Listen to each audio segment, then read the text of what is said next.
Muy buenas noches, una vez más, queridos tertuliantes.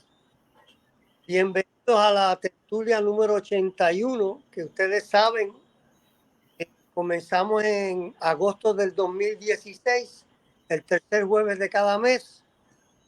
Estas tertulias quedan grabadas y ustedes pueden invitar a sus familiares, amistades, a que se den una vueltita por la página nuestra en Facebook, Tertulias del Puente, para que vean todas las tertulias que están grabadas y las pueden utilizar y compartir con sus personas. Hay gente que las está utilizando para sus clases de maestría en la universidad y eso nos alegra mucho que se comparta toda esa información que entendemos humildemente.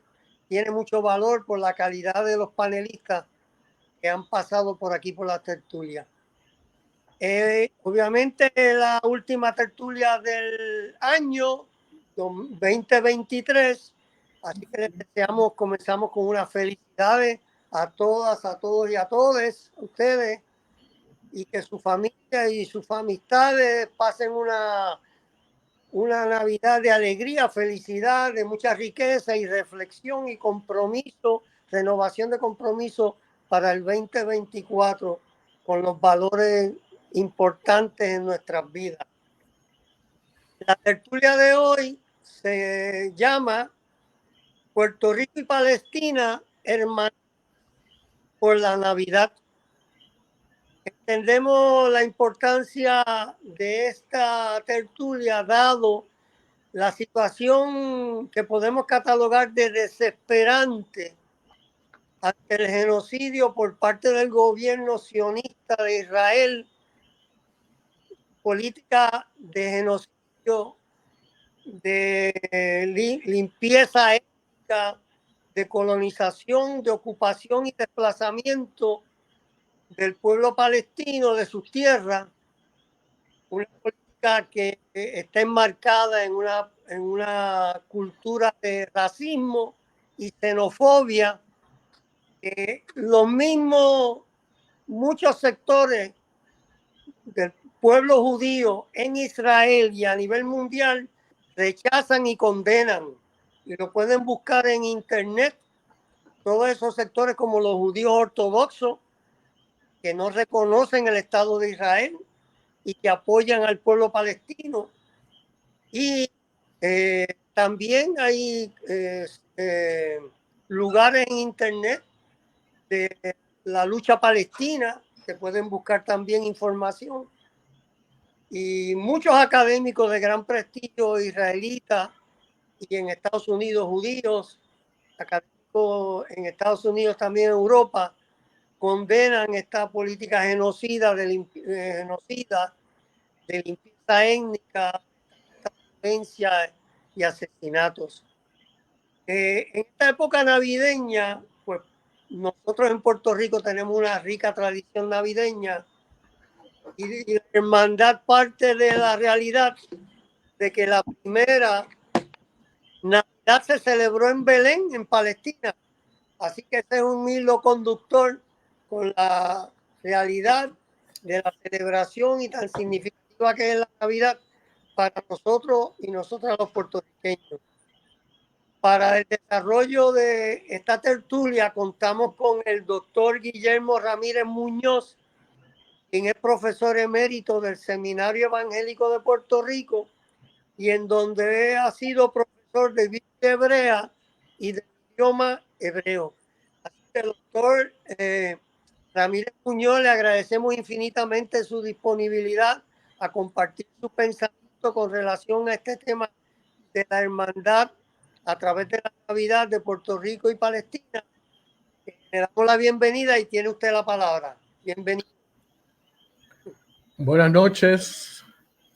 Muchas gracias a todas y a todos, estimados compañeros y compañeras tertuliantes.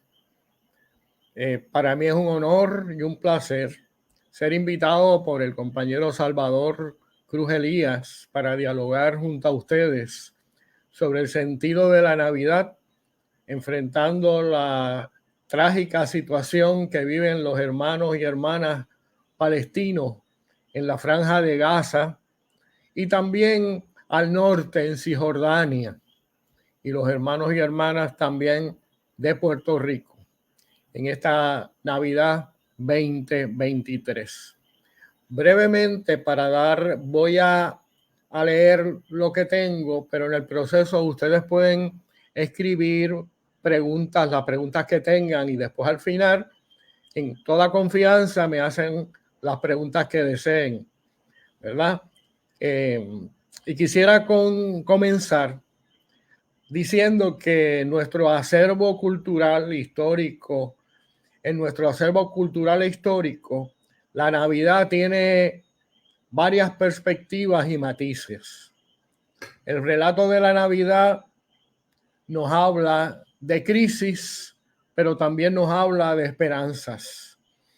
En Puerto Rico, la Navidad que más prevalece en este tiempo son las celebraciones comerciales de comprar, comprar y comprar.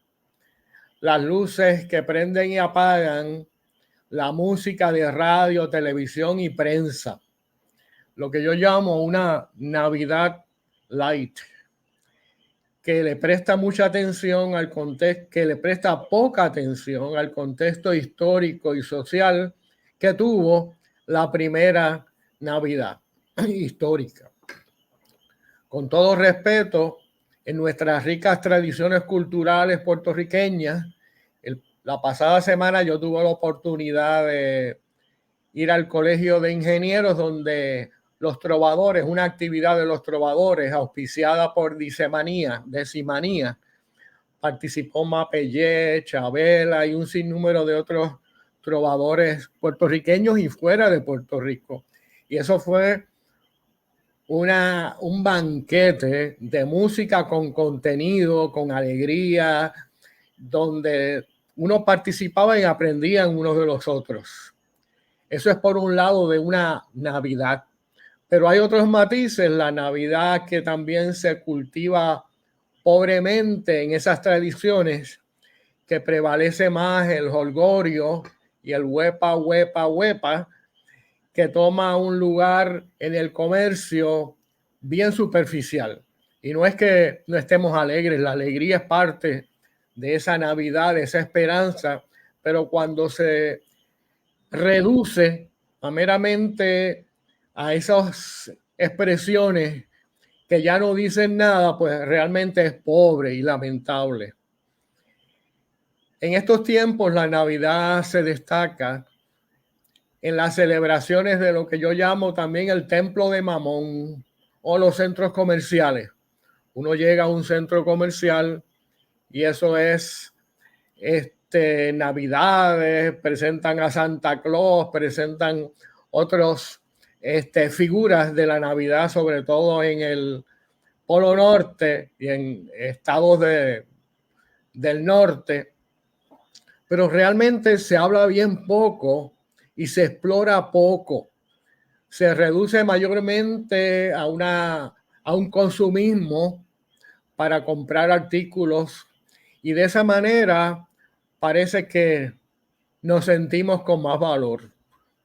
La Navidad, sin embargo, está distante de la que observamos en el tiempo de Jesús, en la primera Navidad, distante de la que se está viviendo ese genocidio, como decía Salvador, en Gaza, y distante también de muchas Navidades que tenemos nosotros, donde la corrupción y el fraude de nuestras figuras políticas y algunas religiosas, sin mencionar nombres, también dominan la realidad.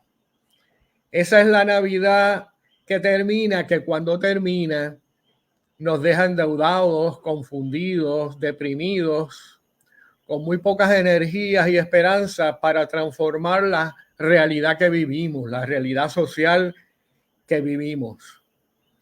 Esa se le ha llamado también una Navidad plástica, que esconde e ignora los problemas y las dificultades sociales que luego explotan en la violencia social, familiar y nacional a nivel de Puerto Rico.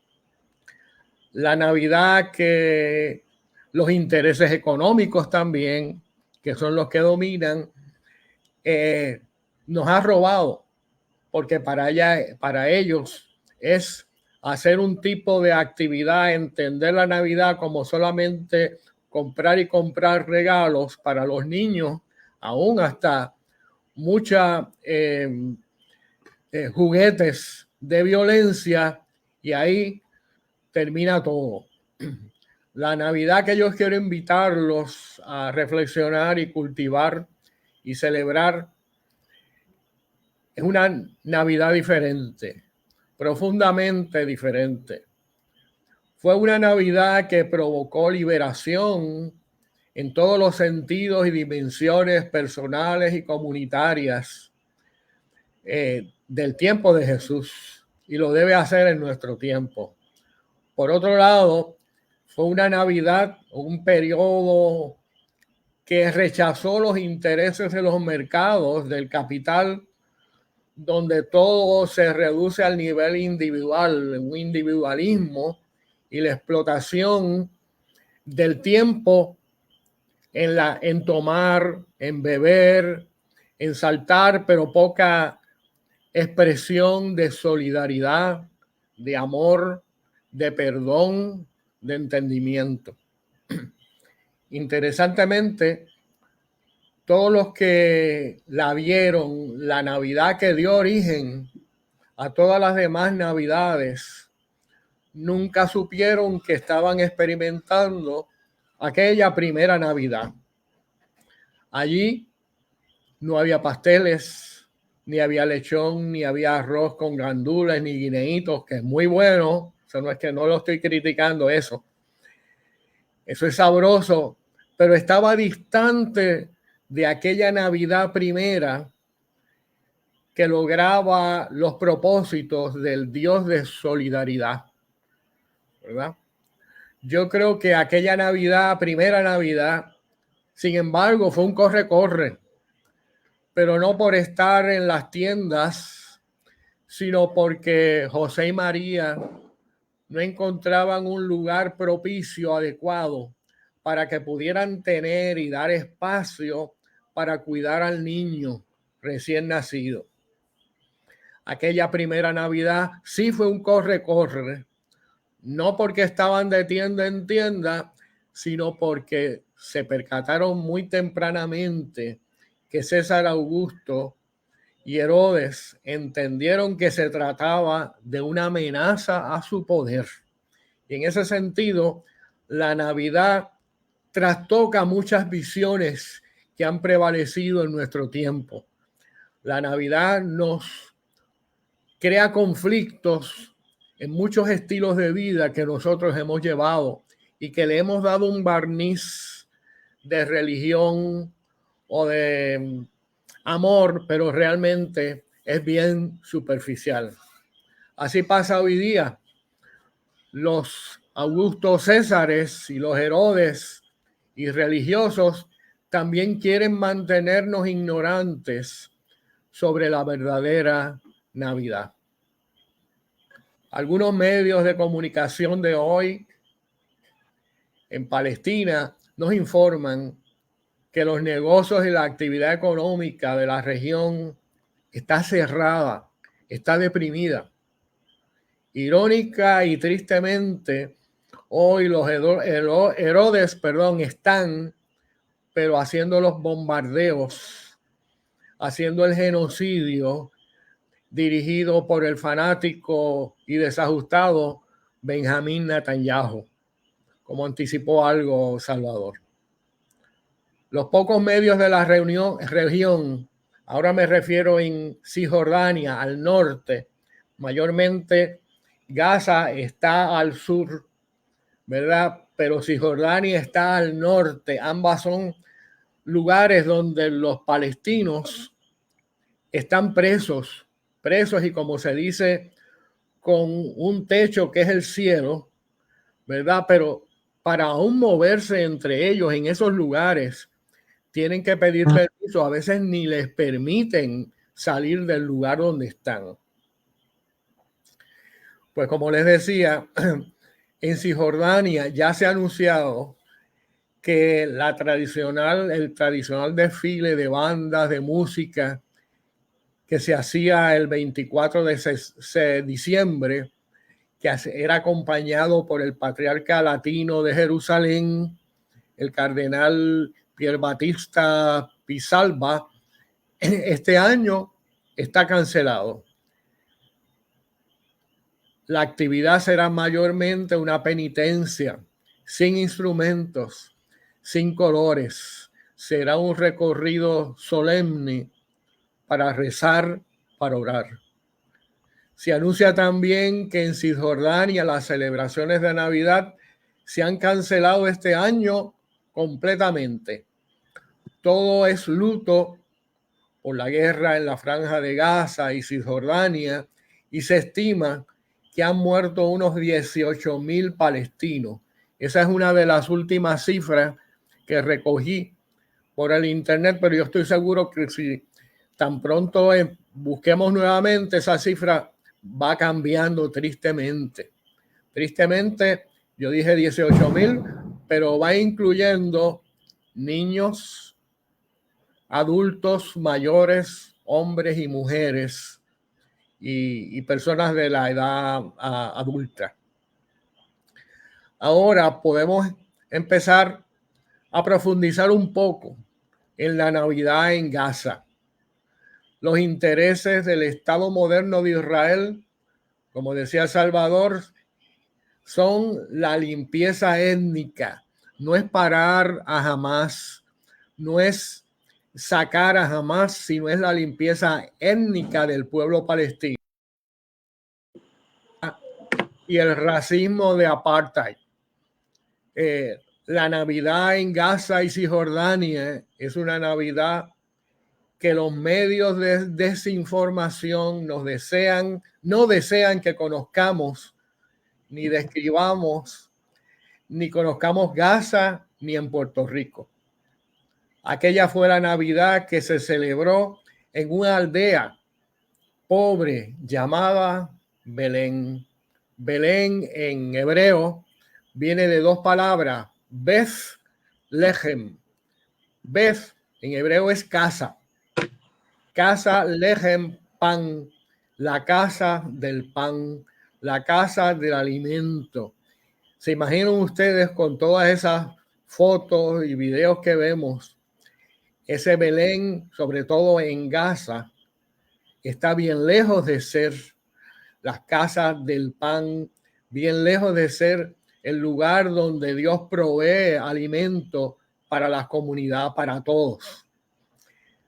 Belén hoy día queda aproximadamente a unos 10 kilómetros al sur de Jerusalén.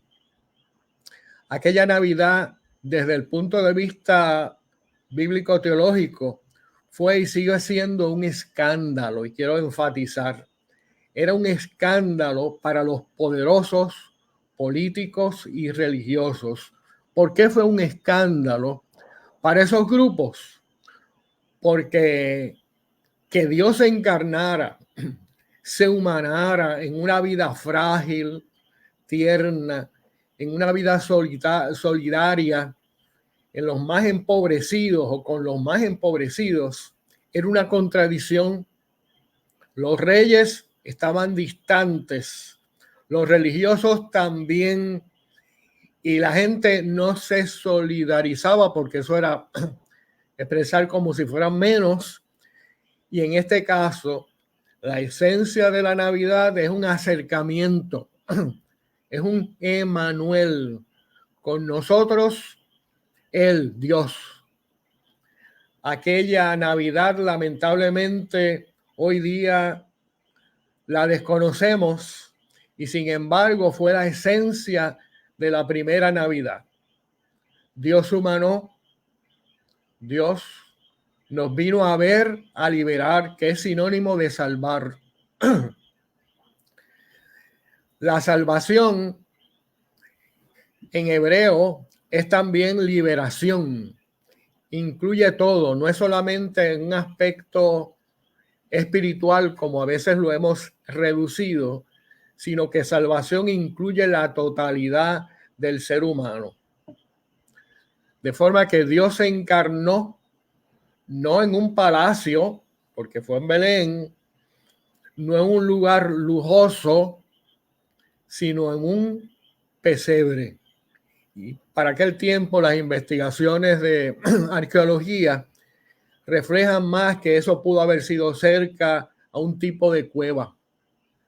Nuevamente, más escándalo todavía, que dijeran que Dios se iba a humanar, a encarnar, pero fuera en una cueva o fuera en un pesebre. Eso no tenía sentido para su entendimiento. Lo que supone que nosotros anticipemos y conmemoramos este tiempo. Por ejemplo, como dice en el texto de Lucas 2:7, que nos dice una vez que María tuvo el niño, en aquel contexto no había sitio para ellos, no había mesón, no había un lugar para protegerse. Lo primero que recibieron fue un rechazo o un momento de dificultad, que recibieron un mensaje. Sin embargo, lo que sigue, recibieron un mensaje esperanzador. Nos dice el texto que descubre un establo, el famoso pesebre, que había pastores pobres que vigilaban el rebaño, nuevamente la pobreza, la Navidad con la pobreza, con la necesidad, que ya escuchaban un mensaje que venía de lo alto: gloria a Dios en las alturas y paz en la tierra. Lucas 2:18 al 18.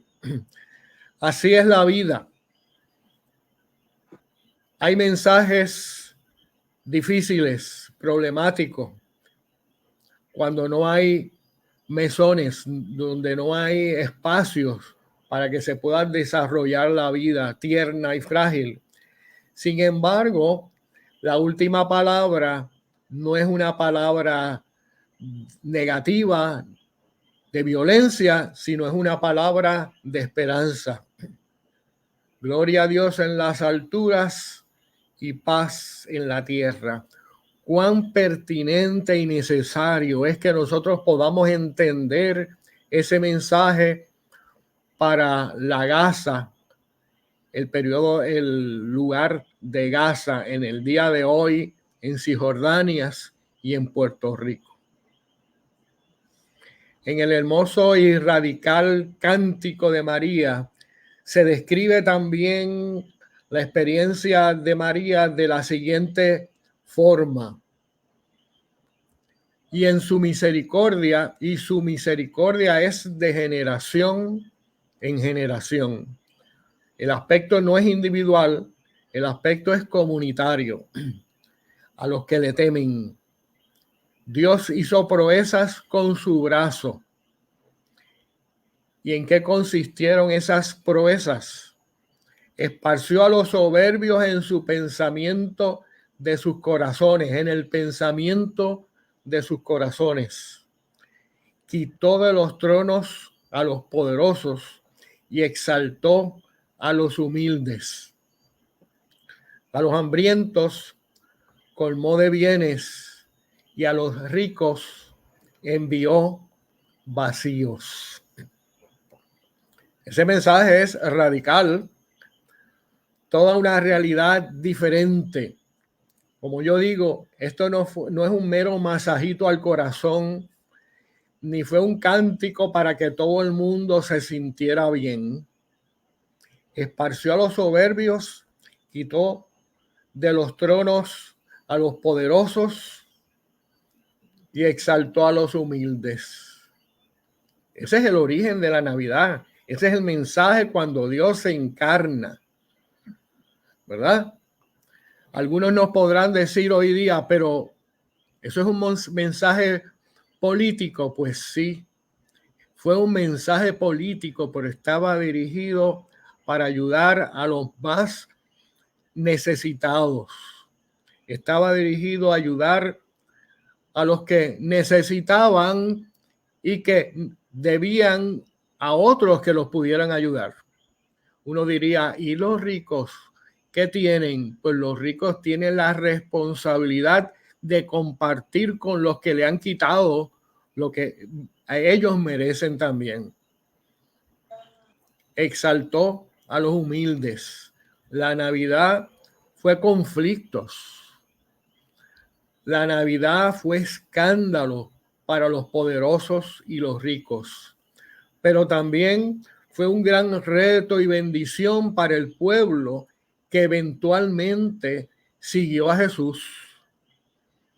Ahora, el reto de aquella primera Navidad no era solamente que Dios los acompañaba, ellos tenían que organizarse, tenían que planificar, tenían que dirigir su realidad hacia una liberación frente a los poderosos. Le tenían que decir, como Moisés en un momento le dijo al faraón, deja salir a mi pueblo. Que eso cuando uno lo escucha y lo ve en la Biblia, pues puede ser un mensajito, pues él le llevó ese mensaje, dio la vuelta y se regresó. Ese mensaje puso a Moisés en la línea de fuego, porque el faraón dependía de tener a los hebreos y otros grupos también como mano de obra barata, si no hablo mano de obra esclava, que es todavía peor. Ellos tenían que organizarse y Dios les dio la oportunidad para que lo hicieran. Ahora bien, en esta Navidad Jesús nace, podemos decirlo, pero nace en Gaza. En esta Navidad Jesús nace en Gaza, no en un pesebre, sino entre escombros de lo que queda de las viviendas de los gazatíes.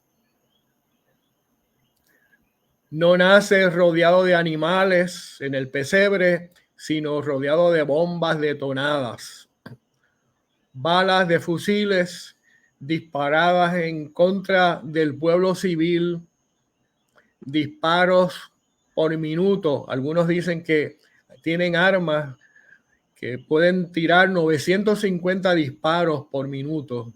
¿Quiénes lo hacen? Las tropas de los israelíes.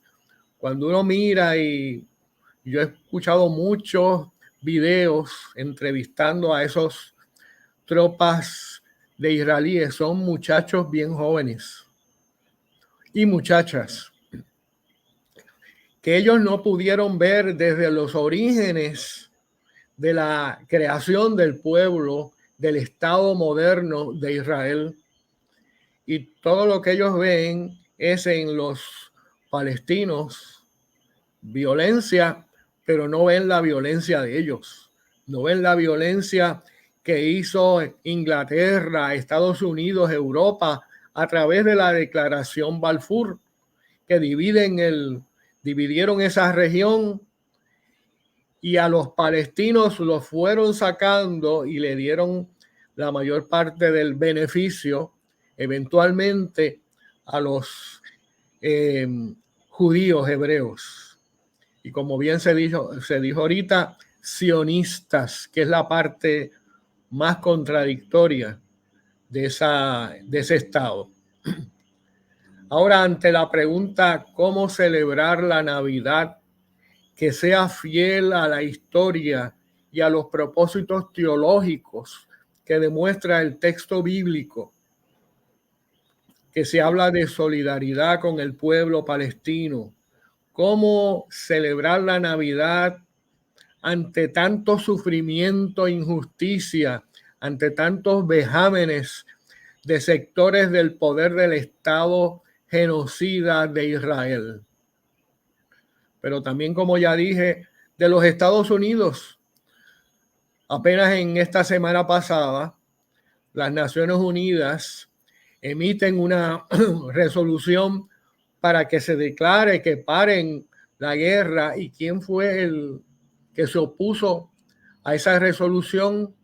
Estados Unidos y evidentemente el Estado israelí. En Navidad, Dios no se quedó indiferente. Yo creo que ese es otro punto crucial. Cuando meditamos en la Navidad, lo que surgió en la Navidad fue que Dios no se quedó indiferente. Dios actuó. Muchos de los países de hoy día, muchas de las críticas a los estados europeos fue que se quedan a distancia, pero no participan, ni tan siquiera niegan, ni tan siquiera se oponen al genocidio que está cometiendo esa figura de Benjamín Netanyahu y Joe Biden. Dios no se quedó indiferente, Dios salió al encuentro de la humanidad. Dios no pidió que el ser humano saliera primero de sí, sino que Él se entregó primero, bajó primero. Filipenses 2, del 5 al 11. Dios se vació ¿en quiénes? En los seres humanos. No de los reyes y de los faraones, sino de los seres humanos frágiles, necesitados. Dios nos dio el modelo para dialogar, nos dio el modelo para escuchar, para oír, aún en medio de las diferencias. Y una de las cosas que nosotros, yo estoy seguro que ustedes se preguntan y nosotros, es ¿qué podemos hacer desde esta isla donde tenemos la responsabilidad de también dar una palabra al mundo como lo hemos hecho? ¿Qué podemos hacer? Pues nosotros debemos seguir el modelo de Jesús. Nosotros debemos salir, dialogar, anunciar, denunciar, criticar que Dios, antes que nosotros, Dios lo hizo primero. Dios se solidarizó con la humanidad, pero no con cualquier humanidad. Dios se solidarizó con la humanidad sufrida. La encarnación fue una acción absurda para la gente y a los dirigentes políticos como Augusto César y Herodes. Pero la encarnación no es un absurdo. Nosotros tenemos el llamado a encarnarnos, no a mirar a las demás personas sobre el hombro, sino estar hombro con el pueblo que necesita. Navidad nos proporcionó la llave para descifrar algunos misterios en la vida. Repito, Navidad nos proporcionó la llave para descifrar algunos misterios en la vida. Como Dios, el ser humano es llamado a involucrarse en la historia para transformarla, para crear justicia con los demás necesitados. Hay ocasiones que muchos cristianos, en lugar de integrarse, de encarnarse, de involucrarse en las situaciones de la vida, sociales, económicas, de los países, se aíslan, se van a las montañas, se lavan las manos y se quedan allá para no contaminarse. Pero el ejemplo de la Navidad es que somos llamados a involucrarnos en los problemas sociales. Hay unos que van a sentir más un llamado a participar de una forma. Yo admiro mucho esos grupos que están trabajando por las playas. Las playas son del pueblo. ¿Quién iba a decir que comunidades pobres? Yo tengo muchos hermanos y hermanas de diferentes iglesias que están participando ahí. ¿Y quién iba a decir que iba a haber un cambio en esas situaciones a través de estas personas? Pues se está dando. El modelo de la Navidad es un llamado para que nosotros nos involucremos en la sociedad en general, mezclados en diferentes trabajos, porque evidentemente no todos tenemos las herramientas para participar en diferentes trabajos, pero sí podemos distribuirnos, nuestras comunidades, nuestras congregaciones, los grupos como ustedes, las tertulias del puente, desde el puente analizar, mirar qué podemos hacer y llamar a otros a que se unan. Si no se unen, pues ya eso será responsabilidad, pero nosotros señalamos con toda firmeza y seriedad. No podemos permitir que la tragedia de Gaza oscurezca la esperanza. Ante lo que ocurre en Gaza, nosotros sí lloramos. No sé cuántos de ustedes han llorado, y lo digo con cuidado porque si no me emociono, mirando cómo sufren estos niños y niñas, hombres, adultos. ¿Cómo nosotros podemos transformar y liberar la Navidad de hoy día? Primero, es necesario conocer críticamente esos relatos teológicos. Si no conocemos esos relatos bíblicos, hay grandes medios que nos van a desinformar. Hay pseudoteólogos, y yo le llamo evangelistas, que van a cambiar los mensajes para el beneficio de ellos. Lo mismo es cierto sobre lo que ocurre en Gaza. Nosotros tenemos que estar bien alertas cuando escuchemos las noticias, porque hay noticias que las dan las grandes cadenas televisivas en los Estados Unidos y dicen mentira. Cambian, y eso lo tenemos que decir, no lo podemos tapar. Cambian lo que es.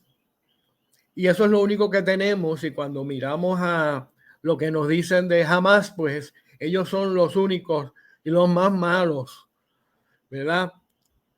Tenemos que estudiar y conocer lo que ocurre en Gaza, cómo se ha dado en Cisjordania, también todos esos otros lugares como Ucrania, en Puerto Rico. El mensaje de la Navidad no nos invita a huir de la realidad social, sino por el contrario, nos invita a sumergirnos en los problemas y asuntos de la sociedad. Dios se encarnó precisamente para darnos un ejemplo, un modelo. La sociedad es parte de lo que Él quiere, pero Él quiere una sociedad saludable, una sociedad que se apoye los unos a los otros y no que estén en lucha. Los romanos antiguos y los héroes de la vida tienen sus paralelos hoy día. Recientemente ya lo mencioné, Benjamín Netanyahu, pero hay otro que no está en el área del Próximo Oriente, un Javier Milei, una persona desquiciada, y yo lo digo. Un Joe Biden es otro, que después que dice una situación de que no quiere la guerra, cuando hay resolución para que paren la guerra, el Estado que está en contra de que paren la guerra es su propio país, ordenado por él mismo. Eso no es un desbalance mental, para no decir de otra forma. El análisis del texto bíblico es necesario estudiarlo críticamente. La Biblia se puede usar para bien, pero también se puede usar para mal. La Biblia se puede usar para crear más violencia. Sin embargo, la Biblia habla de Dios, pero la Biblia no es Dios. Subrayo, la Biblia habla de Dios, pero la Biblia no es Dios. Si yo llegara a utilizar la Biblia como Dios, eso es bibliolatría. Bibliolatría, elevar un instrumento a un fin, a una idolatría, ¿verdad? Es urgente que nos apropiemos de la Biblia de unos interpretaciones correctas, de unas interpretaciones críticas, que entremos en diálogo, ¿verdad? Para crear una comunidad, para crear una vida como Martin Luther King lo afirmaba, una vida que afirme no el racismo, sino la vida en comunidad, la familia extendida. La esencia del mensaje bíblico es un mensaje liberador y es urgente que nos apropiemos de él en el sentido más profundo de la palabra. Buenas noches. No sé cuánto tiempo consumí. No, está perfecto. Muchas gracias, Guillermo.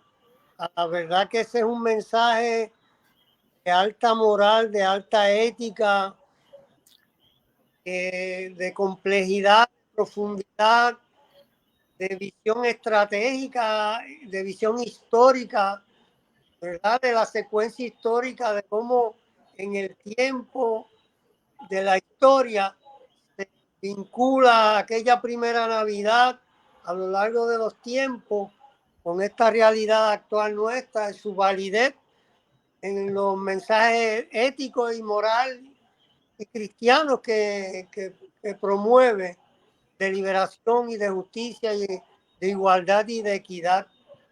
Estamos profundamente agradecidos. Y ahora pues le preguntaría a Ángel, el compañero a cargo de la transmisión, si puede dar lugar a los comentarios y preguntas de... Saludos, Ángel. Saludos, buenas noches. Sí, tenemos una pregunta, pero tenemos primero un mensaje de Magda Aguirre. Lo estoy pasando en este momento. Agustina tiene una pregunta que la voy a mostrar para que podamos... Yo la vi. Esta que está por aquí. ¿Por qué tantos cristianos apoyan la masacre en Gaza como si fuera voluntad de Dios? Excelente pregunta, es crucial. Primero nos remontamos, si yo me focalicé en el siglo I, ahí nos tenemos que ir un poquito más para atrás para los orígenes de Israel. En los orígenes de Israel, Génesis 12, del 1 al 3, se muestra que Dios estaba hablando con diferentes figuras, y en este caso habla con Abraham. Abraham era el título corto. ¿Y dónde estaba Abraham? Abraham estaba en Ur de los caldeos. Ur era parte de lo que eventualmente fue Babilonia. Y todavía no era de Caldea, que era Babilonia. Pero Abraham, Dios llama a esta figura no porque era bueno, no porque no bebía ni fumaba, no porque no hacía esto ni lo otro. Dios llama a Abraham para que fuera bendición a los demás pueblos. El texto dice naciones, pero eso es una traducción que después en otro estudio yo la podría explicar, pero eran pueblos. Dios llama a Abraham para que fueran instrumentos de bendición. ¿A quién? A los buenos, a los israelíes, a los israelitas. No, porque Israel todavía no había nacido, no existía, ¿verdad? Así que Dios desde un inicio quiere la unidad de su creación. Y ahí podemos pensar, habían unos que tenían muchos, eran politeístas. Probablemente Abraham lo era porque en un momento dado iba a sacrificar a su hijo Isaac. Y así sucesivamente. Dios llama a ese pueblo. Después, ese pueblo que reciben y es liberado de Egipto, nos dice el texto, el capítulo 12, del 1 al 7, por ahí, que junto a ese pueblo salieron otros pueblos más que estaban también sufridos bajo el emperador egipcio, ¿verdad? Así que de entrada, cuando sale, ese pueblo no era homogéneo, ese pueblo era diverso. A Dios le encanta la diversidad, porque la diversidad es parte de su creación. No todos tenemos que ser cortados de la misma forma.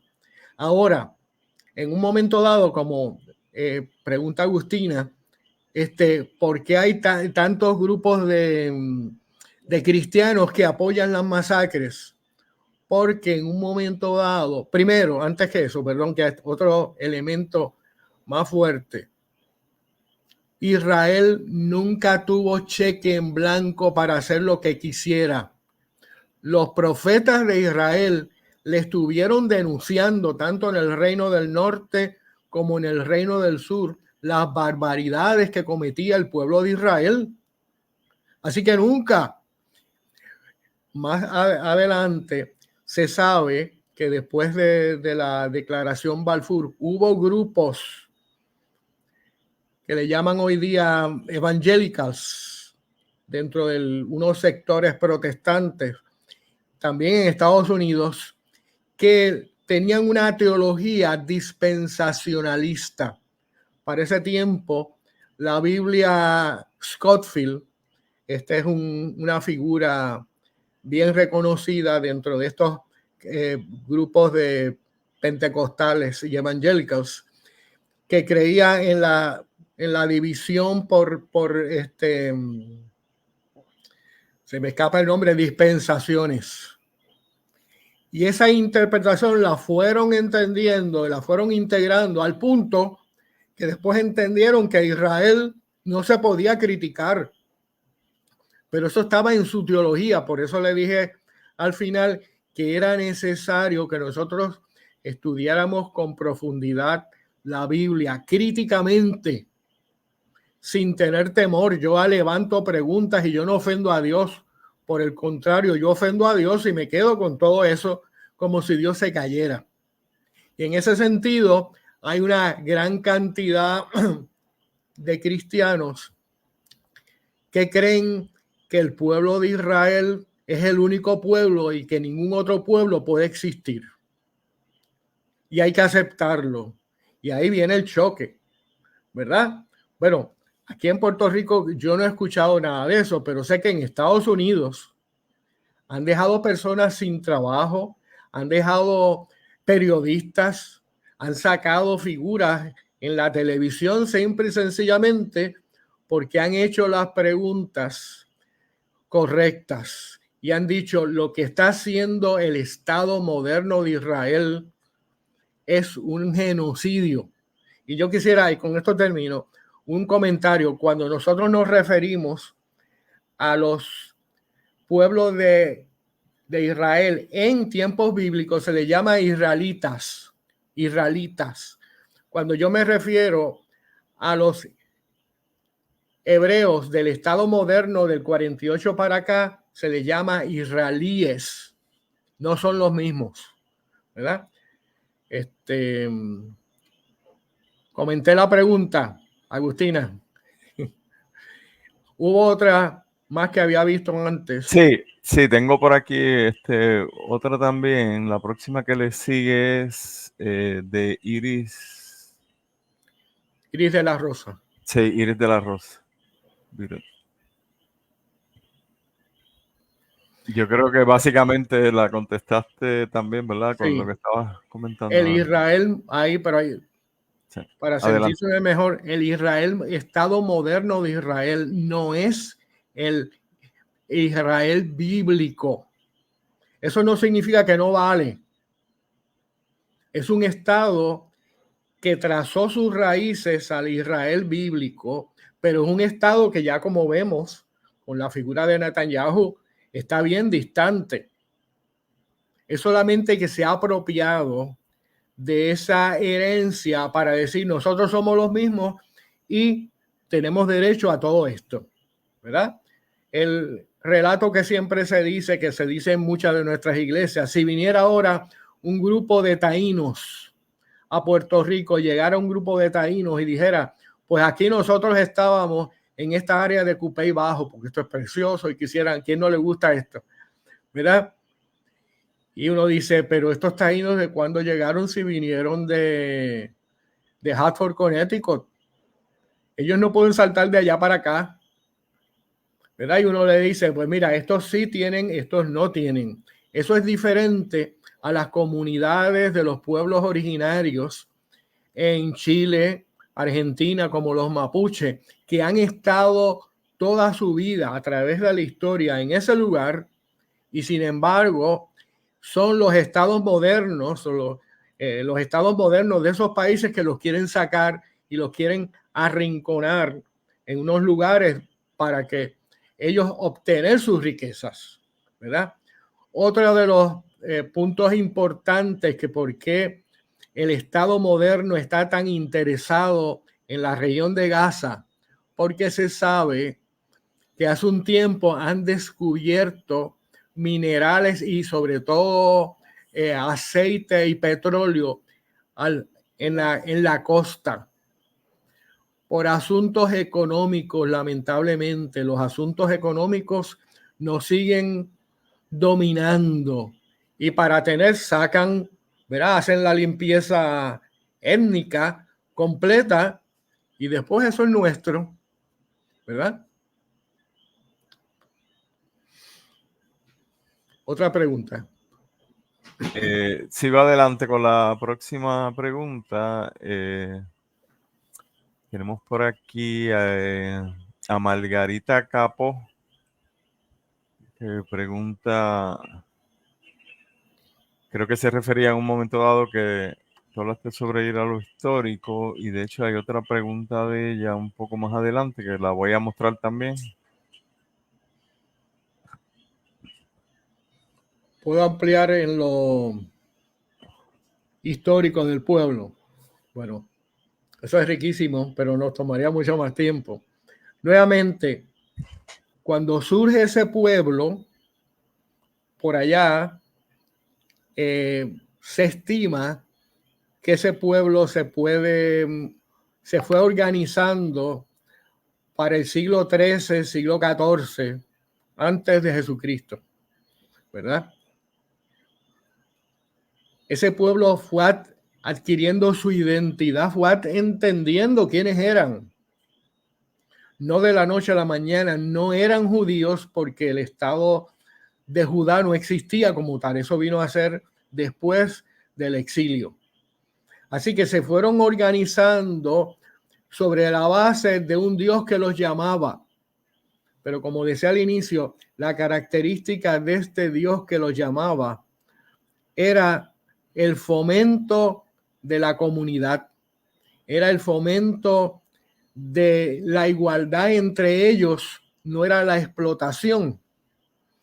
En Primera de Samuel 8 fue interesante porque un grupo de ellos va a Samuel porque quieren tener un rey, ¿verdad? Y Samuel no quiere, entonces consulta a Yahvé. Y Yahvé se dirige a ellos, le dice, si eso es lo que piden, pues dáselo. Pero inicialmente ya el pueblo que salió de Egipto ya había decidido que no quería reyes, porque eran los reyes, eran los faraones, eran los monarcas los que estaban cometiendo explotación.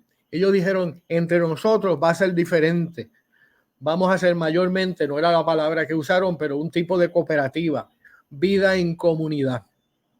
Y entonces a través de la historia, ellos fueron tratando de impulsar esa visión. Unos la aceptaron y otros la rechazaron. Ustedes pueden imaginarse quiénes la aceptaron.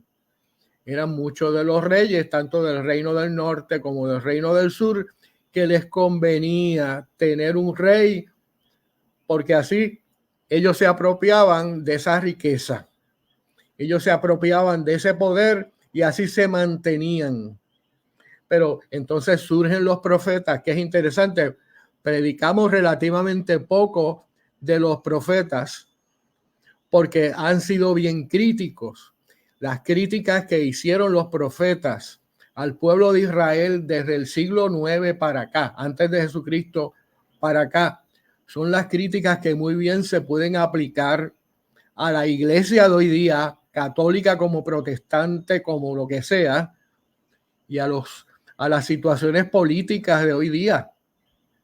Por eso es que mejor se dejan así a distancia para no afectarse y no tener entonces las críticas de otros cristianos que dicen, no, pues vamos a actuar como debe ser, ¿verdad?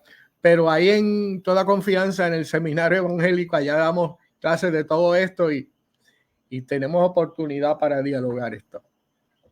Otro comentario. Sí, tengo un comentario de Agustina. Dice, sí, gracias, pero después de este, pues no tengo otro al momento. No sé si Salvador quiera hacer algún comentario. Sí, gracias.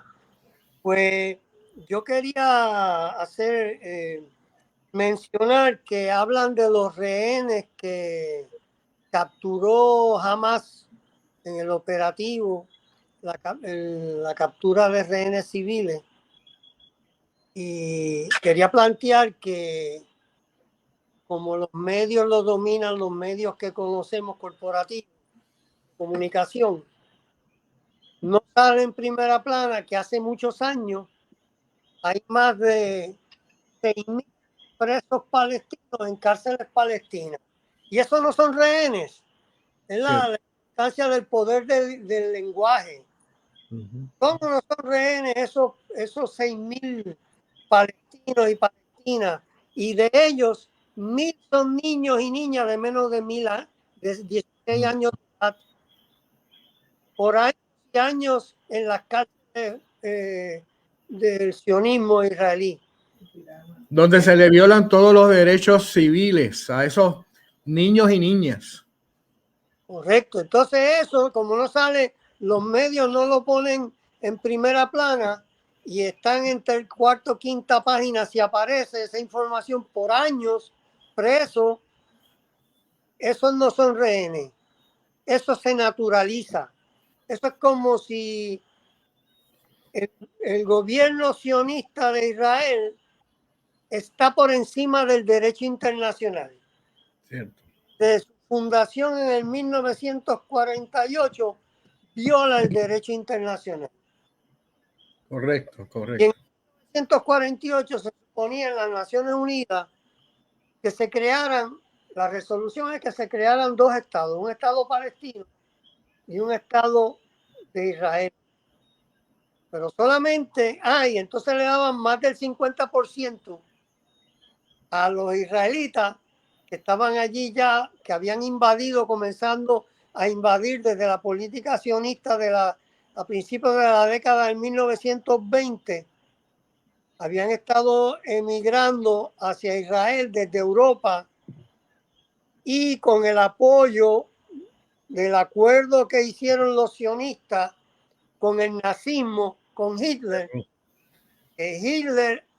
Ellos lograron que el nazismo y Hitler los apoyaran en empezar la emigración de judíos desde Europa hacia Palestina. Con una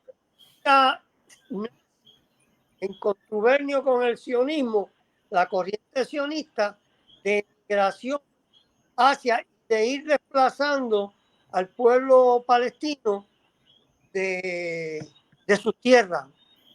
O sea, falso que aquello estaba desocupado. O sea, eso Palestina es un lugar que estuvo por miles de años ocupado por los palestinos, que también es un pueblo semita. Seguro. Al igual que los judíos, los palestinos son semitas. Y de hecho, un mínimo de un 10% de los palestinos son cristianos. ¿Verdad? Y también como unos 7 millones de palestinos viven dentro de Israel. Los que viven en Gaza y los que viven en Cisjordania suman unos 3 millones, pero los que viven al interior de Israel, que son ciudadanos de segunda y tercera clase discriminados, son totaliza 7 millones. Entonces, esa es la realidad, ¿verdad? Entonces, el otro elemento es que uno busca, hay intelectuales judíos de una alta categoría como Noam Chomsky, judío, como Norman Finkelstein, Finkelstein, exacto. su familia murió en el Holocausto, a Norman Finkelstein no le permiten entrar a Israel. No, así No, mismo. tampoco. Entonces tenemos a Shlomo Sand y tenemos a Ilan Pappé, que El historiador.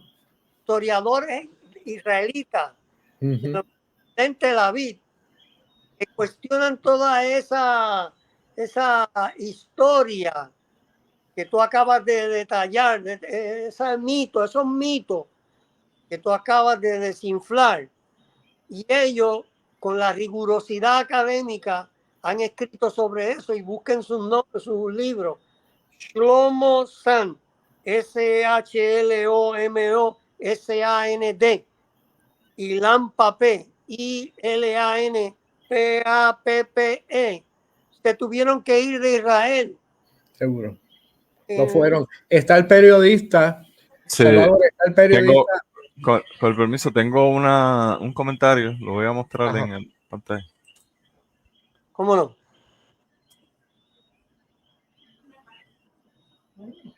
Sí, lo más difícil es tratar con los cristianos sionistas. Estoy de acuerdo con Iris. Sí, son tan violentos como los violentos judíos. Y yo iba a decir, está el periodista Gideon Levy, que aparece mucho. Gideon Levy, un periodista que escribe en Am Haaretz, que es uno de los periódicos de allá más reconocidos, que creció como Ilan Pappé, allá como joven. Está otro más que es el hijo o nieto de un gran general. Correcto. De los orígenes. Se me escapa ahora el nombre. Y hijo también de otro militar. Y están en desacuerdo. No pueden decir que estos son menos judíos porque no son menos. Ellos vivieron la experiencia sionista y sionista radical. La vivieron y poco a poco se fueron dando cuenta lo inhumano que era y que es. Están los hasidim, que son los que tú mencionabas al inicio, que son los judíos de las comunidades que tienen los rizos y barbas largas. Esa gente está en desacuerdo, esa gente no cree en crear un estado para Israel. Y los tratan mal. Yo tengo una presentación y los pongo todos así, niños. Y acá, lamentablemente, la prensa televisiva, de radio, del internet, si uno no la busca, sencillamente se queda con lo peor. Se queda con lo peor. Triste, pero hay que seguir profundizando y críticamente. No es que uno lea, como tú acabas de decir, yo leo lo que dice Ilan Pappé, que es un historiador reconocido que enseña en Inglaterra, y ahora que otros dicen cosas diferentes, entonces las comparto, y ahí uno mismo se va dando cuenta los argumentos que están presentando. Esto no es cuestión de que uno gana si aparece la visión en contra del Estado moderno de Israel, no, es que pierde por los abusos que están cometiendo. Sea quien sea, no se puede permitir esa violación de derechos humanos. Y si nosotros lo permitimos, también somos responsables por eso. Si la iglesia lo permite, también es responsable. Y todos los que estén junto a ellos.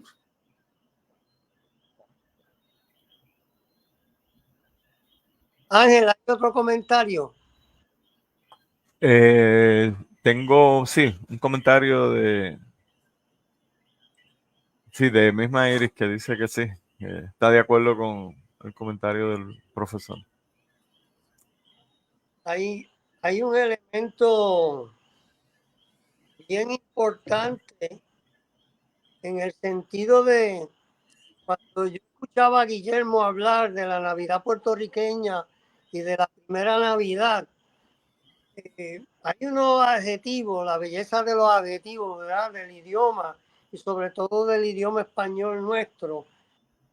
Fíjense ustedes, la Navidad vinculada con el renacer, con el amor, con la esperanza, con la hermandad, con la armonía, la solidaridad, la afirmación, la identidad, el compartir, la convivencia, la paz con justicia, los compromisos, la renovación, la lucha y la felicidad en igualdad y equidad para todas las naciones. Y yo le añadiría la unidad y la alianza necesaria en nuestro país, ya que eso tiene una dimensión, la dimensión política es tan inherente al ser humano individual y colectivamente. La buena versión de la política como una actividad justa, solidaria, de compartir, ¿verdad? Como una actividad que hay que rescatar de la politiquería. Es bien importante que en Puerto Rico pues que cobremos conciencia de que para estas próximas elecciones, en unidad y en alianza, sería una gran contribución que nosotros transformemos y superemos el bipartidismo, y es una contribución modesta pero a la vez bien importante por la lucha del pueblo palestino. Seguro. Una gran contribución. Y entonces es bien importante que nosotros cobremos conciencia de eso y en el día a día nos propongamos ir transformando esa realidad. Yo tengo aquí una foto, busqué una foto de una, si me permiten, es como una narrativa visual para motivar, ¿verdad?, la reacción. En términos de la Navidad puertorriqueña, esto es una foto que tomé en el Ojo del Agua, en Vega Baja, en una comunidad autogestionaria, y ahí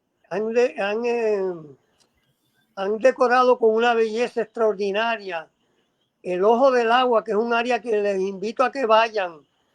Para turismo interno es algo extraordinario y se coopera con ese trabajo de comunidad autogestionaria en su desarrollo. Eso es una imagen que muy bien podría ser de la primera Navidad en Belén. ¿No creen? Miren aquí esto. Esta Reyes Maga, en Loíza, vistosa, con ese colorido tropical, reforzando las tradiciones, ¿verdad? Desde la perspectiva feminista, que es bien importante. Sí. Miren desde Calle, esa neblina, ese frito navideño. Preciosa. Preciosa, ¿verdad? Ese es el ambiente navideño nuestro. Esto que conseguí de la primera Navidad. Jesús nació en Belén, Palestina.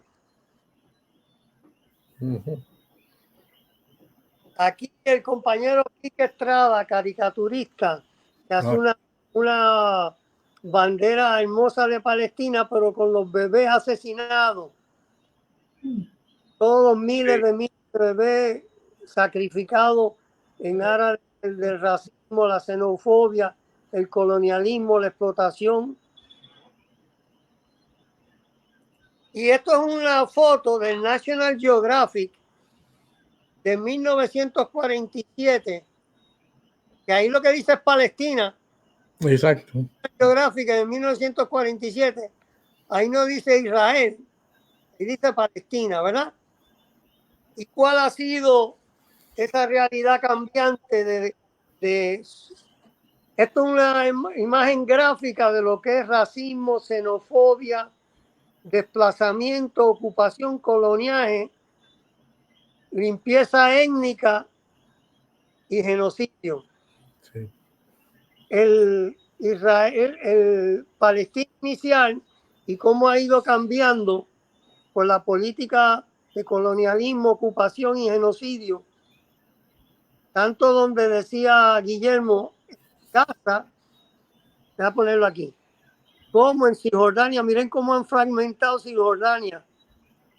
Esto es como si tú la carretera de hacia Cagua, hacia Ponce, fuera para los israelitas nada más, y los palestinos a los dos bordes de del expreso para Ponce no pudieran utilizarla.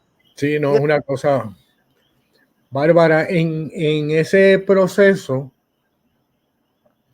sabes que hay unos muros que los dividen y si tú estás y unos checkpoints y en esos checkpoints para uno moverse, sea una mujer que esté a punto de dar a luz, sea una persona que esté teniendo un derrame, que esté teniendo una condición de salud, no le pasan por los checkpoints, lo dicen, tiene que esperar y sabiendo que la persona va a sufrir o morir. Decía Leon Levy los otros días que él llegó a estar en uno de ellos y se aguantó a distancia porque sabía que no lo iban a dejar pasar. Tanto estuvo que no pudo más después de una hora y entonces le dije, pero ¿por qué usted no permiten que esa persona pase? Y entonces le dice en un momento dado a los soldados que son jovencitos, si fuera su abuelo o si fuera su padre, ¿qué usted haría? ¿Usted seguiría con este proceso de explotación y de abuso con esa señora, pues esa persona, ¿verdad? Se quedan así, entonces lo regañaron a él otro porque no podía hacer esa pregunta. La cuestión es que había que dejarlo todo quieto, no se podía plantear esos problemas de derechos humanos. Y yo quería seguir enseñando una foto de una niña palestina feliz, como decía José Martí, los niños y las niñas nacieron para ser felices. Pues esa, y miren con ese orgullo de una identidad, ¿verdad? En su vestimenta. Y este niño con el signo de la victoria, importante la victoria. Y este es una metáfora visual hermosa de cómo de las ruinas la esperanza de que se vuelve a reconstruir y prevalecer el pueblo palestino de las ruinas, vuelve a renacer una y otra vez hasta que prevalezca su derecho a tener su propio estado, su patria, o la convivencia de israelitas, palestinos, y la convivencia religiosa y cultural en la Palestina. La fortaleza de los palestinos es una cosa increíble. Cómo han estado sufriendo y sufriendo, quitándole derechos, arrinconándolos literalmente, arrinconándolos tanto en Cisjordania como en Gaza. Y aún así se mantienen sufriendo. Hace poco a un periodista le matan, creo que a un hijo, no sé si a una esposa, y él está buscando información cuando se los dicen. Y él le cayó, ¿verdad? En una histeria de dolor, pero le mataron literalmente a su familia que los rodeaba. Y entonces él sigue allí todavía trabajando. Y yo quería plantearte algo, Guillermo, que tú trajiste bien importante. En Estados Unidos, en Israel, el gobierno sionista de Israel no podría hacer lo que hace si no tuviera el apoyo histórico de Estados Unidos. ¿Cierto? Esto le provee el apoyo diplomático, el apoyo militar, económico y sobre todo militar, las armas, las municiones de todo tipo. Uh-huh.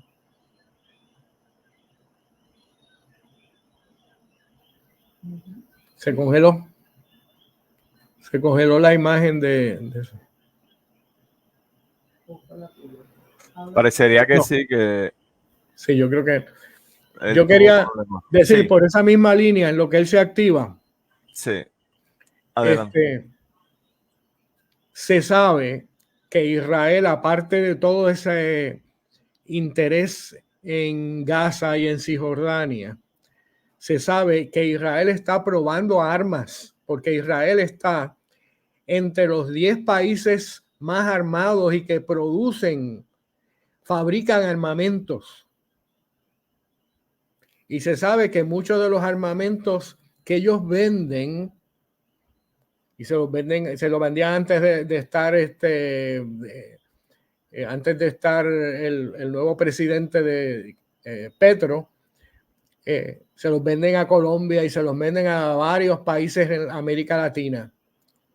Pero son armamentos que también le venden a Estados Unidos. Estados Unidos y Israel, ahí son los mismos. Son los mismos. Continúan haciendo lo que ellos quieren. Y no se pueden, tienen un control increíble. Un control increíble. Pues ojalá que no le hayan parado la visión por estar hablando de... No creo. Debe ser no sé, quizás algún problema con el teléfono en particular. Yo estaba verificando y creo que no teníamos comentarios extra. Pero no, lo que estás mencionando es una parte bien importante de esta ecuación porque básicamente es como si se convirtiera en un laboratorio de armamento. Uh-huh. En un punto dado en donde se prueban muchos de estos prototipos que tienen para la venta, ¿no? Que, uh-huh. Sí, ya Salvador parece que está por aquí. Déjame traerlo. Sí. me fui por Wi-Fi. Yo lo que estaba planteando era Estados Unidos, por medio de Israel, del gobierno sionista, cómo saca a los palestinos de su tierra y coloniza. Pues destruyo las viviendas, destruyo las mezquitas, las iglesias, las escuelas, los hospitales y los obligo a moverse, a salirse. En Puerto Rico es a cuchillo de palo. No tienen que usar bombas para destruir los edificios, pero con una política a través de la Junta de Control Fiscal de deterioro de nuestra economía, han obligado a que 6 millones de puertorriqueños salgan del país, quedan solamente 3.2 millones y no destruyen los edificios a bombazos porque si los compran, los están comprando. Una política de ir comprando, de gentrificación a lo largo y lo ancho del país, como quien no quiere la cosa, y entonces una política de sustitución de población, también como quien no quiere la cosa. Y es bien interesante como uno va viendo cada vez una mayor presencia de gente de Estados Unidos, que hasta en Vieques, en Rincón y en otros lugares pretenden que uno les hable en inglés, ¿verdad? Increíble. Entonces todo es una política parecida aquí en Puerto Rico. Que no nos vaya a pasar como Hawái, ¿verdad? Así que nosotros con valentía como pueblo, a través de todo lo que tenemos las organizaciones comunitarias, políticas, sectoriales, con que cuenta este pueblo, se ha provisto este pueblo, tenemos que unir todo eso en alianza para poder seguir prevaleciendo como pueblo en nuestro país. Estamos hablando del pueblo trabajador y trabajadora. Y entiendo que eso es bien importante. Y entonces, quería esta imagen. Qué bonito. Miren la felicidad de todos esos boricuas. Eso en el desfile en Nueva York. Miren la fortaleza de esa identidad.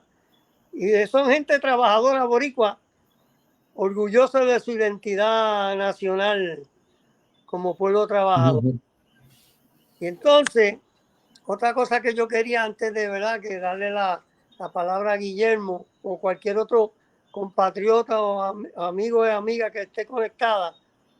Esta imagen para mí es una metáfora que provee la naturaleza de la diversidad, la belleza de lo híbrido, del mestizaje, diversidad de la especie humana en su riqueza cultural, de idioma, de tradiciones.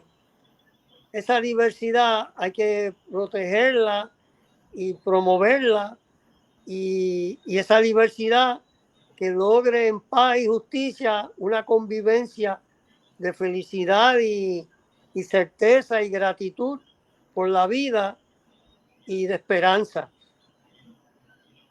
Sí, y esa es en las mazorcas de maíz, en la alimentos, los alimentos.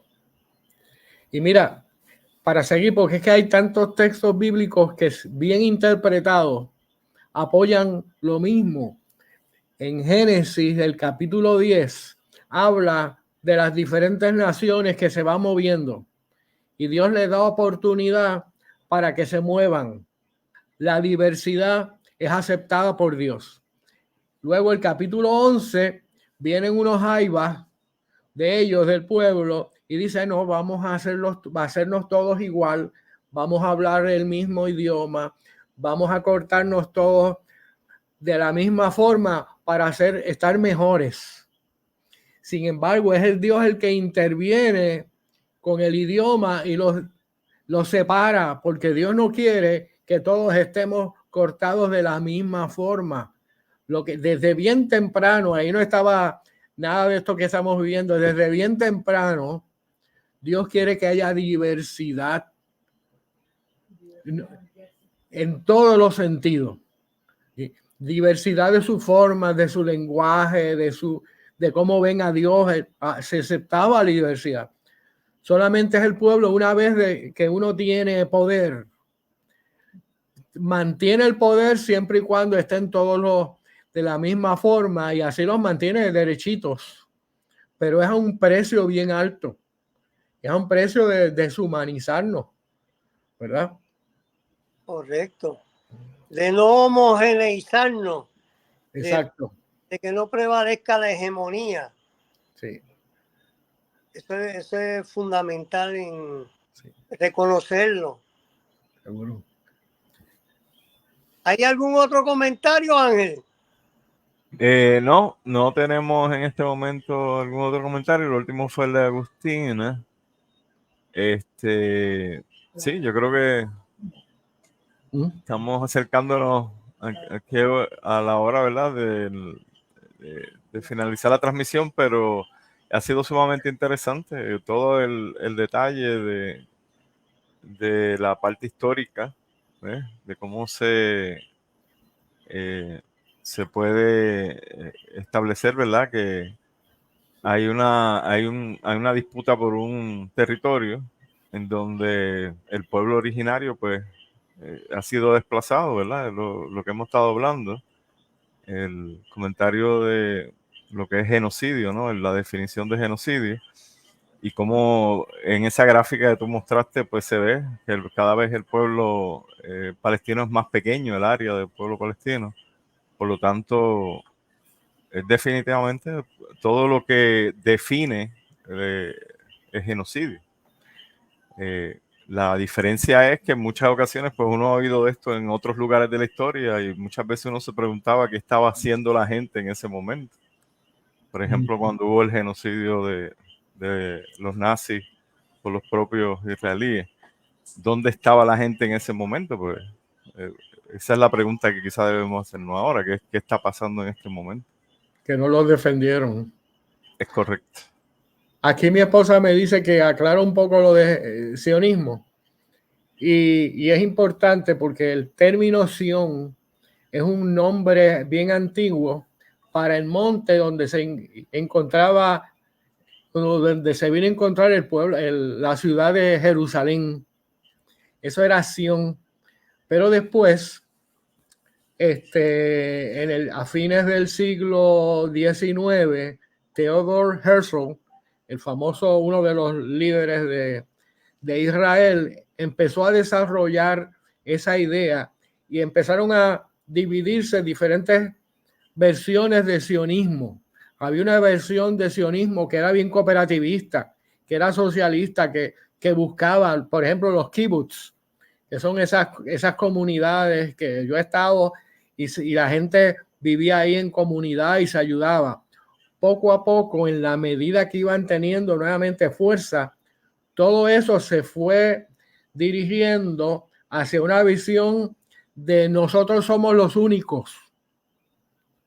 Porque Dios nos escogió a nosotros, pues nosotros somos los únicos. Y eso es para beneficio de nosotros. Y dicen los mismos Hasidim, los judíos ultraortodoxos, nosotros no somos los únicos. Nosotros meramente fuimos escogidos para una función, una labor, pero no es para ser mejores que nadie. Y entonces a ellos les conviene, ese grupo de sionistas políticos de derecha, presentarse como que ellos son los únicos y así se quedan con todo, ¿verdad? Pero eso tristemente se debate bien poco. En Estados Unidos se debate en los seminarios, instituciones ya académicas, pero a nivel de pueblo es muy costoso para muchas personas. Muy bien. He estado pasando unos comentarios de Palmira y de Cristina y tengo aquí uno de Margarita. Muchas gracias a Margarita, Palmira, Agustina por su participación. Muy agradecido. Pues Guillermo, ¿algo más que quieras comentar?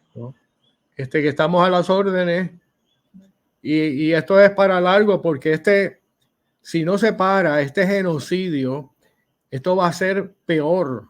Y es importante que esté en nuestras conversaciones, que esté en nuestras preguntas. Los que tengan las preguntas que sea, háganlas porque es importante dialogarlas, no mantenernos en esa situación tan violenta, porque esto sí es bien violento. Pues un placer.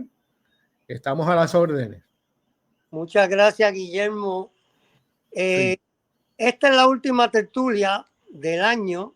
Muchas felicidades, mucha reflexión, recogimiento, renovación de votos, de compromiso, de lucha, de verticalidad, de afirmación, de prevalecer como pueblo y de solidarios con los demás pueblos del mundo. Amén. Que tengan buen despedida, ¿cómo se llama? Buena Nochebuena, año viejo, bienvenida de Año Nuevo. Y Reyes Magos también. Octavita, ya ustedes saben, sí. Promesas de Reyes, sí. Salto, todo eso forma parte de nuestra identidad, de nuestra afirmación como pueblo ubicado en esa diversidad de pueblos del mundo. Nos vemos el año que viene, el jueves 18 de enero. Recuerden visitar nuestra página en Facebook, porque esta, al igual que esta, todas las tertulias quedan grabadas para que la compartan con su gente. Un abrazo y un aplauso para Guillermo. Para todos, para todos. Todas. Excelente. Bien. Un abrazo a todos. Un abrazo. Bien. Hasta luego. Bien.